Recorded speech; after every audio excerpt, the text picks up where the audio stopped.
You ask Tiger to calculate. This deals with linear inequalities with one unknown. The final result is m equal or smaller than -7. Let's solve it step by step. Swap sides.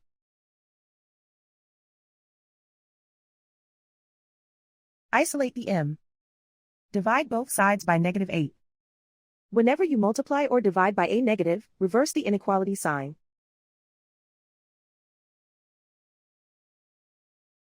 Cancel out the negatives.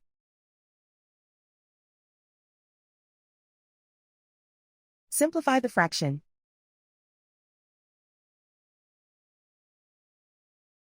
Move the negative sign from the denominator to the numerator.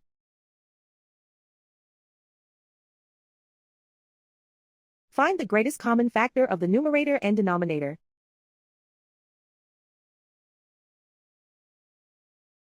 Factor out and cancel the greatest common factor.